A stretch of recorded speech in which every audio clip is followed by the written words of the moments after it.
Veselības ministrs Guntis Belēvičs ierosinājis grozījumus seksuālās un reproduktīvās veselības likumā, kas noteiks, ka turpmāk savus ošūnas ziedot varēs nevis ik viena vesela sieviete vecumā līdz 35 gadiem, bet tikai dzemdējusi sieviete. Cik lielā mērā ir iespējama valsts un likuma iejaukšanās sievietes ķermenī?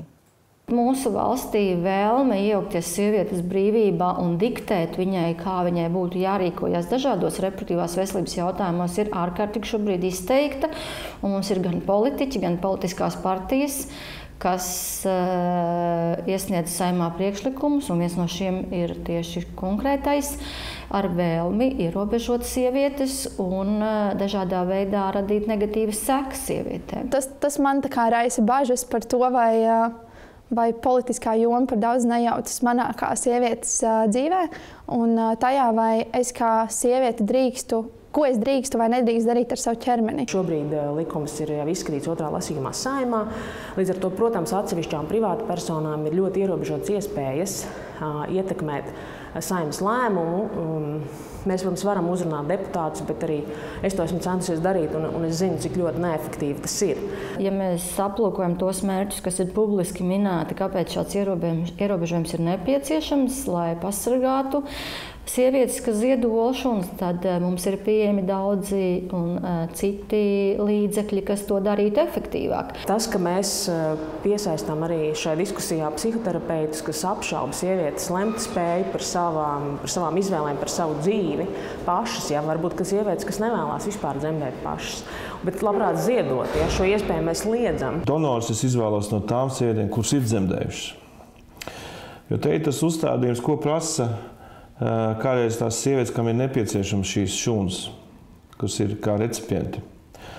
Un viena no tiem jautājumiem ir, kādi ir tie bērni? Olšūnu donēšana ir sarežģīts process, kura laikā sievietei jāaiziet cauri dažādām pārbaudēm.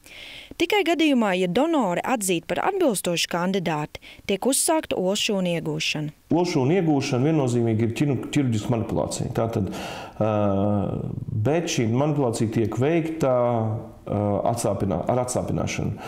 Un olšūnas tiek iegūtas veicot manipulācijas ultraskaņas kontrolē, transvagināli, caur maksti ar ultraskaņas palīdzību un vadīklu mēs skatoties ultraskaņas aparātā, punktējam, ieduram adatu katrā atsevišķā folikulā olnīcā un atsūcam tur esošo šķidrumu ar domu, ka tur būs iekšā olšūna. Latvijā trūkst kvalitatīvu kritērijiem atbilstošu dzimumu šūnu, trūkst šo te donoru, kas nozīmē, ka klīnikas apkārt negāž. Ja mēs paskatāmies arī, ko komentē par šo jautājumu publiski atsevišķas klīnikas, tad ir pat situācijas, kad tādu brīvprātīgo donoru, kas ienāk no ielas, reāli nav, viņiem ir jāveic kampaņas, lai būtu. Par olšūnu donēšanu sievietes saņem atlīdzībā no 500 līdz 900 eiro.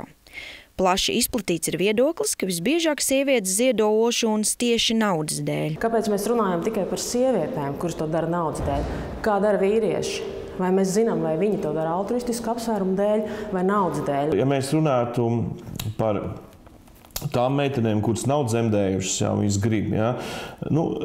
Šeit noteikti prevalēs viena lieta – atlīdzība. Man šķiet, ka apšaubīt šo te lēmumu, atļaut savam ķermenim iziet cauri kaut kādam procesam, ka tas būtu tikai naudas dēļ, tas man šķiet diezgan tā netaisnīgi. Tā vietā, lai kaut kādi jautājumi risinātu tā, kā to ir pieņemts darīt mūsu kaimiņu valstīs vai citās Eiropas valstīs, mēs vienkārši kaut ko aizliedzam, jo valstī tā šķiet vienkāršāk. Kopumā man šķiet, ka demokrātiskā sabiedrībā gan sievietēm, gan vīriešiem, jebkuram cilvēkam, jebkurai personai vajadzētu būt iespējai izvēlēties, ko viņi paši vēlas darīt ar savu ķermeni. Būtiski svarīgākais šeit ir, lai cilvēki, kas vēlas to darīt, lai viņi būtu vispusīgi izmeklēti, viņi būtu vispusīgi informēti, pirms viņi liek parakstu to un pieņem to lēmumu argumentēt.